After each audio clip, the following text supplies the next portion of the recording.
Good evening. Welcome to the latest live edition of Last Ball Boxing. We are joined tonight by, I don't want to call him this, but he's put it in his name. So, Chris, the boss, allegedly, from Boxing Bros UK. How you doing, Chris? I'm doing good, mate. I'm doing good, thank you. Looking forward to the fight Saturday? What? Adam Azim? Yeah. Not really. Anyway, moving on quickly because you got accreditation. Celebrity chef, celebrity coach. That might be better, Daz. I don't know how you are chefing. Daz, how you doing, Daz? All right, mate. You? Yeah, all good, mate. Thanks for joining. Much appreciated. So let's get on with it then, lads. So we're going to review the card from Saturday. We're going to start with Sanchez. These Americans just can't get an heavyweight going at the minute, can they? No. So bearing in mind that Daz has spent some time on the canvas sparring heavyweights, I'm going to bring him in first. So Daz, what have these Americans got to do to get a decent heavyweight? The trouble is with heavyweights, mate. Anything can happen. Anyone can get knocked out of anybody. Torres were quite alarming how he was dipping to his left, and that's going into the southpaw left hand. Just basic mistakes, I think. I don't think he's the biggest heavyweight either. I'm not saying you have to be a giant, but yeah, I mean, Americans seem to be on a bit of a, they've got a bit of an hype about these fighters, and then they're coming unstuck. Maybe they're putting too much pressure on them.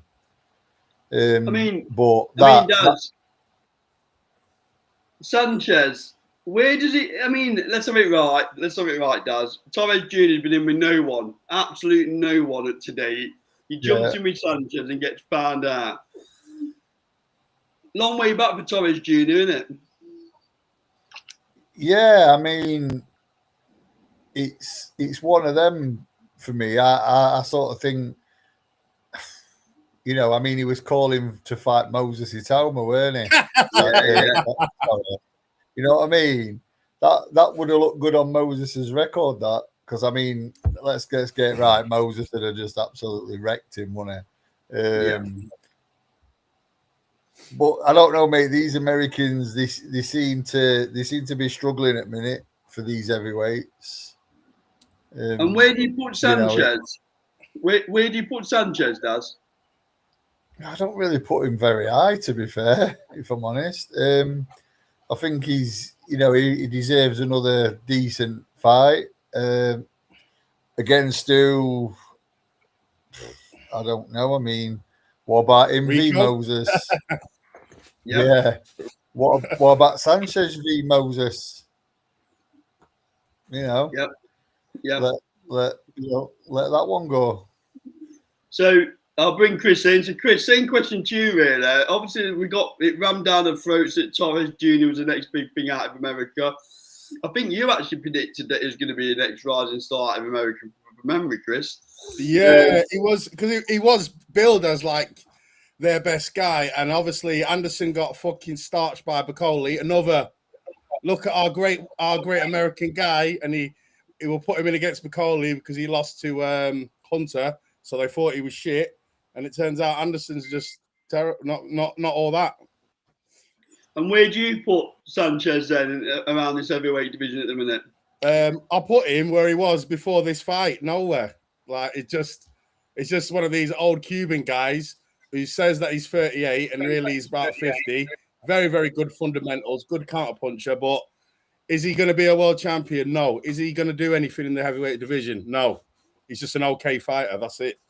So if you had £1 left in your pocket, that's a bit like me at the minute. Who does Sanchez jump in with next? Mate, why not Moses Itauma? Yeah, I think he gives him rounds. And what about you, Chris? Would you throw him in with Moses? Absolutely, I'd throw him in with Moses. I think, this will be, if they throw him in with Moses, his name's hot right now, especially over in the States. It'll get them, because in America, they really, really believe in, triangle theories. If he can beat him, then that means he's beat him, kind of, if you get what I'm saying. Yeah. So if Moses absolutely obliterates Sanchez, that'll get his name known in America as well as how he is known over here. A and B don't always make C though, does it? Oh no, it's not. It's more rock paper scissors boxing. Yeah. You know what I mean? Styles make fights. It's not this guy beats that guy, so he can beat him. You don't need to fight him. We don't work like that. Okay, moving on to the next one, which I thought was a bit of a mismatch, and I'm amazed it was for the world title. I'll come to you first on this one, Chris. Where are you with Hamza Sheeraz? You know, do we think he's elite or world class, or is his resume still a bit light?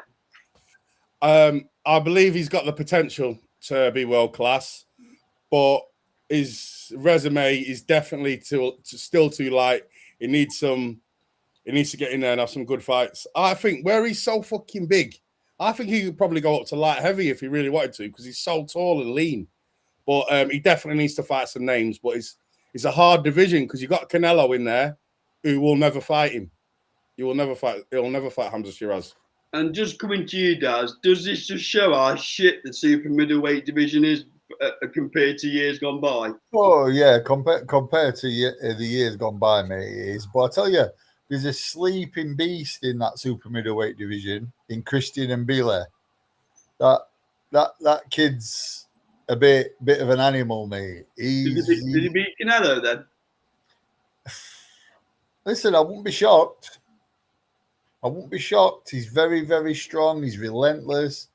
Things Canelo's, obviously admittedly seen all his career, but Canelo looks like he's lost a bit of a step on the slide. Yeah. So and Bile's super fit. He's just relentless. He's hungry as well. Yeah, very. So go on then, Daz. I know we talk about Hamza a bit. Does Billy beat Canelo then? I mean, I wouldn't be surprised if he did. I mean, the smart money, you're going to say probably maybe not. But do you know what? I'm going to have a bet on him to beat him. I think he can. I think he can. We don't endorse gambling, obviously, Dad, but it's a bit of a crossroad fight, isn't it? I think he can beat him. So Hamza then. So coming on to you, Chris. I'm getting a bit bored of him, if I'm honest with you. Whether it's because he hasn't got decent dance partners. We need to see him in a meaningful fight, especially now as a title holder, right? Come on. Yeah, definitely. We definitely do need to see. But it's hard because look at the super middleweight division, like you said, it's shit right now. So it's either he fights Mbele or Canelo. Like they're the only two people in there who are good and who's worth fighting. Do you know what I mean? Who's a big draw. Like he needs, and I don't mean like I don't want him to fight a name like let's fight Eubank Jr. and sell it. No. I want him to fight someone good and beat someone good. What about Daz? What about people like Mungia? Yeah, that's a good fight, definitely. Where do you put Hamza then, Daz? World class, elite, or just very good? Listen, at minute I put him as very good, pretty much like Chris. He's got potential to. To be world class, proper world class. But like I say, like Chris said, his resume is really light. Yeah. It's not great. Yeah, we need to see it. Yeah. So if we sat here in 12 months' time now, come to you first, Chris. Would he have fought Canelo? Canelo's at the end of his career, and it's like it's how it goes in boxing now. Canelo's not going to take any fights or any styles where he thinks he can't win. I'll say it now. Hamza Sheeraz would beat Canelo just on the sheer size, and Canelo's lost a step. That's what I believe. And he will never fight Hamza Sheeraz. Never. And one for you, Daz. What about Chris Eubank Jr. for Sheeraz? I don't want to see that, mate. I'm bored of the Chris Eubank, Conor Ben stuff now. I know they're not going to fight each other again, but, I'm just bored of the Chris Eubank Jr. stuff. Do you know what I mean? It's like either have some meaningful fights or retire. Yeah, but he's one of the only handful of so-called big names in that super middleweight division, isn't it? Well, yeah. I mean, I think Hamza Sheeraz will slap him about, if I'm honest. Yeah, I do. I'm just thinking from a commercial. Yeah, from a money point of view, it makes sense. but I don't think it's much of a competitive fight, if I'm honest. Interesting. Okay, moving on to the fight of the night, in my view. Well, maybe not. Jack Catterall.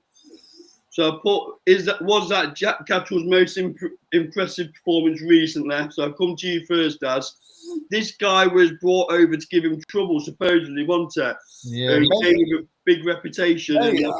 I think since Taylor won, this is his best performance. Yeah, I'd agree. I thought he was really good. I mean, I know he's no longer working with Bozy Ennis. He's, I don't know. Rotunda. Rotunda Is there? Yeah. Oh, he's not with Tunde Ajayi, is he? No, Rotunda with Stephen. Go on. Stephen Smith. Yeah. Yeah. So, you know, he were really good. I was quite impressed. Almost faultless, Dad, wasn't it? Yeah, we're good. Yeah, we're really good. Yeah. I think you know, I mean, listen, I'm glad he's a world champion of sorts. Well, not really. It's the regular belt. Yeah, that's what I mean. That's what I said of sorts. Is you know, does he beat Devin Haney and that? No, I'm not. No, not at all. I don't even know why I'm shaking my head. He doesn't. But yeah, look, good luck to him. Seems like a nice fella. So there is some big fights out for him in that division. It's a stacked division, isn't it? You know. Yeah, make a few quid. Yeah, I think it's stacked with people who beat him. To be fair, you're in amongst them though, Dad, aren't you? At the upper echelons, that weight division. Yeah. You're in amongst elite class, aren't you? Yeah, I mean, just let him have a big fight. I mean, put him in with a Brian Norman Jr. next. Good fight. Nobody wants him, do they? Nobody wants him. Put him in with him, and then if he gets through that, give him Devin. Yeah. That's a good shout. I mean, how many more fights, Chris? How many more fights has Catterall got? How old is he? I can't remember. I think he's about 29. I think. Well, he's got a bit of time then, hasn't he? So, Chris, what did you think to his performance? I thought, like, I agree with Daz. It's like probably his best one since the Taylor fight, and I just think like he's very underrated, and obviously he gets criticised a lot for being boring. Like I'm from Blackpool, he's from Chorley, so I've got love for Jack Catterall. We're Lancashire lads together. I'm always gonna have his back, have his corner. I do think it was a great booking in a minute. but I do think that he's a lot better than people think, and I think he could do. It might not win, but if he did beat Haney, I won't be surprised. I don't think Haney's the same since he's came back after. I think Devin Haney would absolutely box his head off. Yeah, but they're both got the same kind of style, and like Haney's, and I think Catterall hits harder than Haney. I agree with that. I just don't think Haney would be there to be it though. Yeah, but when they're both got that kind of mind, when they're both, it would just be like it'd be a shit fight anyway. That fight would be a shit fight that no one would want to watch for starters. But yeah, Haney would probably win, but I don't think it's going to be like the golfing classes as much as you guys say. But that's my opinion. Or maybe I'm being biased because he's from Lancashire. Who knows? Where would you take Catterall next, Daz? Just where the money is? Yeah, I think he'd make good money v Brian Norman Jr. Tough fight, that though. Yeah, I mean, listen, if it's not him, then Haney. I think he'll go where money is, to be fair. Why not? Yeah, fully agree. Okay, let's move on to the top of the show. What should have been a tick over for Usyk could have gone and maybe should have gone completely wrong. A lot of conspiracy flying around about the bell was rung before the ref stopped it, and all sorts flying around in terms of rumours. But Daz, I'd be very interested to get your take on this because it felt a very premature stoppage to me so late in the round. Mate, 2 seconds. Mate, I feel like I've woke up in some crazy boxing, the under whatever it is on Stranger Things world. You know, I'm like the upside down. You're in the upside down. Yeah, I literally could not believe what I was seeing. Lyson's a good ref as well, isn't he? He's a good, very, very good ref. Mate, honestly, I couldn't believe what I was seeing in the fight. So, before we get to Mark Lyson, I couldn't believe what I was seeing in the fight. He's coming in straight lines, Daz, wasn't it? Hey, how did it take 11 rounds for Usyk to compute the data that the uppercut was the perfect shot? He was leaning over his front foot, Verhoeven. Leaning over his foot. I mean, listen, have you seen... it's that Jim Carrey film. There's Me, Myself, and Irene, mate. And he was sort of boxing with that style.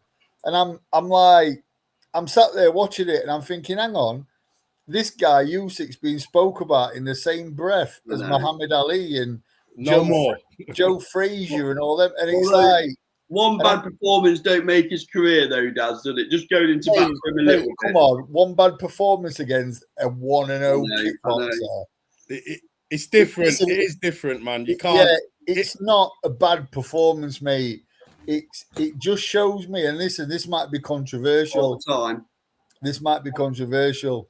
He's nowhere near in the top 10 heavyweights of all time, right? For me, my opinion. Feels harsh, that does. Well, listen, mate, for me, beating Dubois twice, Fury twice, Joshua twice, Chisora, and a 1-0 kickboxer does not qualify you to be spoke about, even compared. It's difficult, though, because he can't help his era, can he? No, but it is what it is, mate. He's the best of a shit generation. He's not denying that. But he could, but he's not got a great era. But right now, he could be pushing to cement that legacy. Fight Moses. Yeah, mate. If that were Moses opposite him, he would have got sparred. What do you think then, Daz? Because you're more qualified than anyone to say this. And it's only your opinion. I'm not. Did he take it lightly? Is it father time, or is it just a bad day at the office? Who knows? I mean, I know, Chris, before Andrew said, you thought he hasn't trained at all. I mean, if that's the case, I mean, that's just stupidity. He looked a bit heavy, didn't he? Yeah, I mean, he's heavy. He looked fat. Yeah, he was fat. His body was wobbling like Fury's does. He was terrible. It's clear that Rico, trains hard. Yeah. Mate, I'm struggling to come to terms with the fact that this guy's the best heavyweight of this generation on that, because this generation must be absolute toss. And another thing I don't like, Daz, is where they're talking about doing a rematch in the Netherlands rather than giving Caballero his shot. Yeah, I mean, do you know what Usyk did a lot of as well? Did a lot of complaining. He's got a bit of form for that, He's a crybaby. Body shots. You don't like them body shots. No. Verhoeven hit him with a backhand at body, mate, and he nearly bent over double. I think that were early on. That might have been third or fourth. Was that when he backed into the ropes like and started something up? He sort of like bent over, so he bent over double. I mean, listen, fighting Caballero, he's going to have all on there, because Caballero's probably best heavyweight body puncher around at minute. But I would still pick Usyk to beat Caballero. I don't know, mate, on that. I'll tell you what Usyk is. He's a very good fighter. We're not denying that. His amateur achievements and what he's done in pros. And like you say, and you're right, you're 100% right. It can only be what's in front of him and what's around. But he could have had this fight against Moses Atalma. It could have been against Caballero. He's chose a kickboxer who's had one professional fight in 2014. Playing devil's advocate. Who was 0-6 with 6 KOs in their losses. Playing devil's advocate, though, Daz. Did he deserve that one after the run he's been on? No. Because if you're going to be an all-time great, mate, fucking fight. Exactly. Did Ali take easy fights? did. He fought a wrestler though, didn't he? He fought a wrestler. He was retired. He was retired then. And it was an exhibition as well. Exhibition. Yeah, I'm not saying I agree. I'm just saying what other people are saying. Where you're saying he deserves a gimmer because he's gone through. Mate. If you're going to be if you're going to be spoke about in the same breath as these guys, you need to leave your heart and lungs and everything you've got in that ring against the best. Excuse me, opponents that are around at this time. And Rico Verhoeven is not one of them. I won't put it past him though to jump in with Cabello and deal with him. No, I won't put it past him to get in with Cabello and get stopped with body shots either. I think he comes back motivated in that whatever his next fight is. Do you know what I didn't like as well, mate? When he said about listen, and this is not being political, saying about his daughter was in a bomb shelter in Ukraine. Why are you fucking fighting then? It's the same old thing. You don't come out with excuses after you've had a shit performance.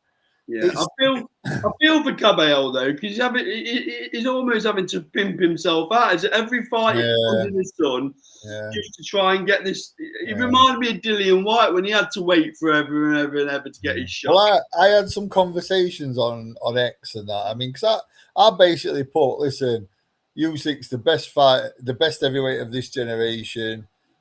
Whether I think this generation's shit or not, don't matter. He is.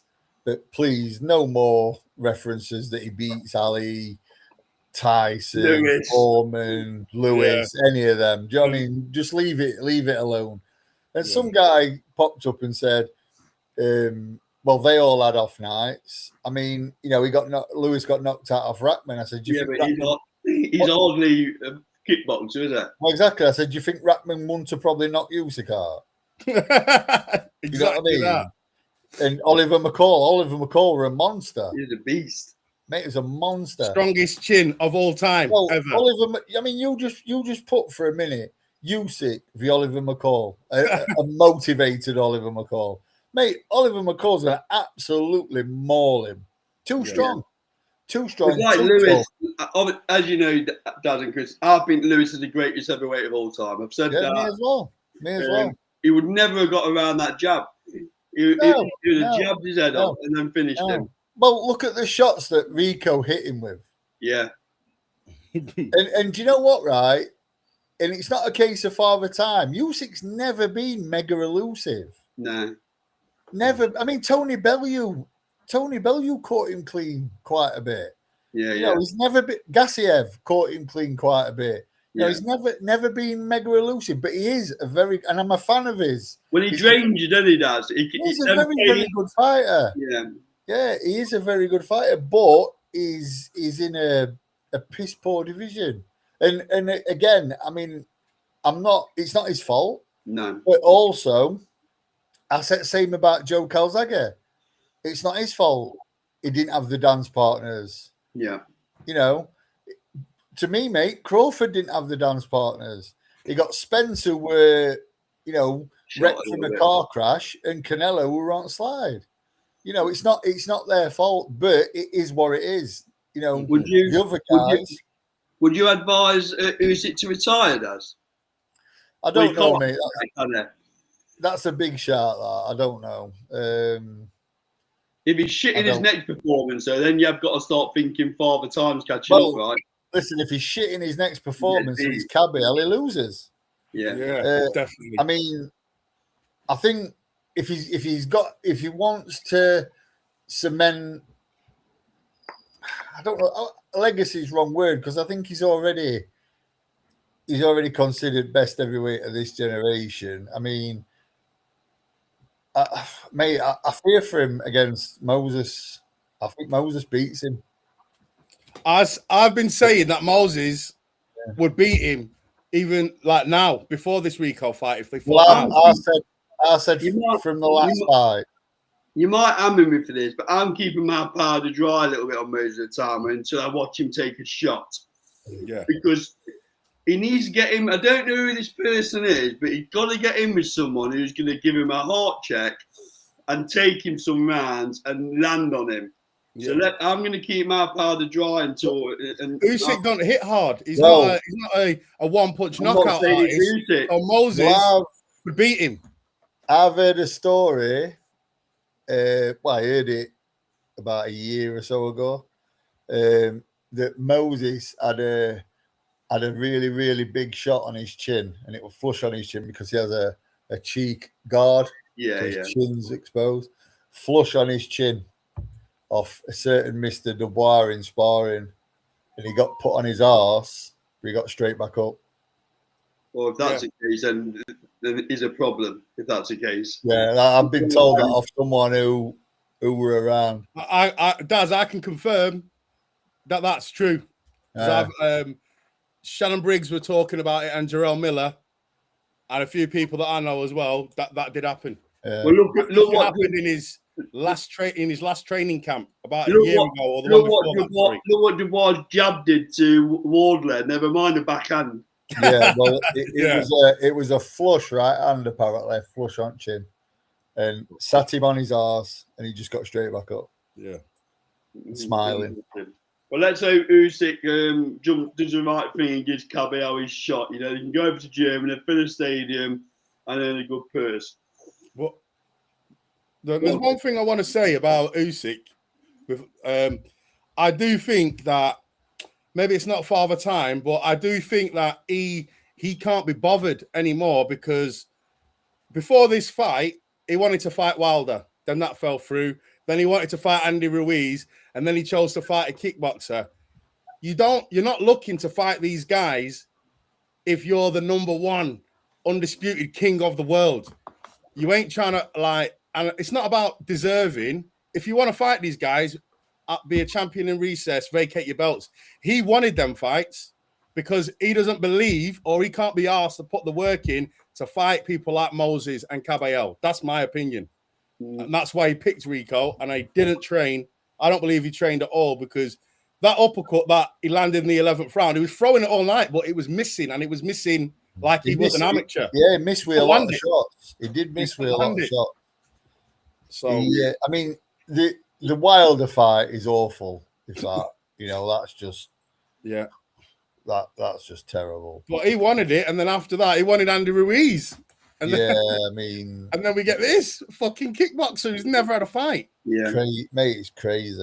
Honestly. Okay, last topic to finish the night off, because Dad, we haven't seen you on here for a while due to my fault. AJV Fury. So, first of all, Daz, who do you think? We know who AJ jumping in as a warm up. Who do you think Fury's going to jump in with in Dublin? Franklin, that's a rumour. Yeah, that's a good fight for him. It's target practice, isn't it? Yeah, you don't agree to that. Yeah, I don't think he stops Franklin, to be fair. How did you rate him on his return? Oh, Fury? Yeah. I weren't overly impressed, to be fair. But I weren't overly impressed with Makhmedov either. Yeah. I don't know, mate. It's just a bit. It's not. I don't know. I just don't feel the same with Fury. I think you were riding a bit of a wave, and then he fought Usyk, and I think he approached it with, I don't know, a bit nonchalant, maybe. I think Fury made a massive mistake when he got rid of his Uncle Peter as a trainer, if I'm honest. Definitely. I think he made a massive mistake. I think Peter in his corner for that first Usyk fight could have been a very different story. I mean, it was close anyway, but I think it would have been a bit more wider for Tyson, I think. So who wins a big one then, Daz? You know what, mate? I think AJ. Yeah. Yeah. Ooh! Yeah. That's a shock. I didn't expect that. Yeah, I think AJ. Do you think he's going to come back with a bit more momentum and a bit more hunger, obviously due to recent events? Yeah, I think he might. It might not be hunger, but it might be a bit more motivation. He might want to, do that, and then and then who knows? I think fighting Usyk's out again because they're obviously a bit pally, aren't they? So I mean, if he beats Fury, what does he do then? Does he retire? Who else is there? I don't think he's going to fight Moses, to be fair. I think they both retire after this. I think Yeah. it's a 2-fight deal, obviously, and then they'll retire. Yeah. Neither of them got anywhere to go up there. No, I mean, if the fight's like a conclusive win for either one, is there really a point of a second one apart from the money? But yeah, I mean, it's like 6 years too late, isn't it? It's another Mayweather Pacquiao, to be fair. Does AJ knock him out then, Daz? I think he's definitely capable. I don't think AJ wins on points. No way. No, I mean, AJ's a funny one, mate. You know, he can come out and be an absolute destroyer, and then he can come out and do what he did with Dubois and just go on back foot. And yeah, I mean, it's a funny one, really. Yeah, I think that's why AJ will win. I think he'll stop him. What about you, Chris? Obviously, you got bias. I'm a big AJ fan, but I just can't see it. I just think. But saying again, if I think about it properly, like Fury's not a massive concussive puncher, and what fucked AJ up in the Dubois fight is he got caught early and he got hurt early, concussed, so he didn't know what to do. He's not good on fighting on his instincts, kind of thing. So, and that won't really happen with Fury, I don't think, because he kind of like slaps to get extra range and all that. He's not gonna. So AJ could win, but I still think Fury's going to win, but I don't really care about this fight. I don't want to see it. I'm not bothered. It's too late. And Fury was not impressive against Makhmudov. You might not care about it, Chris, but I can't work out what your prediction is because you got the splinters on your arse. All right, I'm saying Fury points. Yeah, I think Fury's going to win on points. I don't actually think AJ's going to get anywhere near him. No, I think it'll be closer. It'll be a close fight, I think, because Fury looked shit against, not shit, but against Makhmudov, he was moving back in straight lines and his reflex, he just didn't look. He was just getting looked caught like as well. He was getting caught. He was getting caught. His timing was off. He's moving back in straight lines. He was making novice mistakes at a guy that all he was doing was going, just running at him like a monk. Let's have it right, though. This fight is just about who's got the most left out of the two of them, right? And absolutely, I think Fury's got the most left out of the two of them. I might be wrong with this if Joshua's rejuvenated, but I think Fury's just got the ring craft just to get through the 12 rounds and take a point win. Mm-hmm. Be interesting. Be very interesting. Okay, that's the end of the show. Daz, thank you very much for your time, mate. Get some sun cream on, lad. Get some sun cream on. You've caught the sun a bit there, haven't you? Chris, thanks for joining, mate. Much appreciated. This has been Last World Boxing, proudly sponsored by SC Travel. We will see you on the next video. Thank you very much. Cheers, boys. Nice one.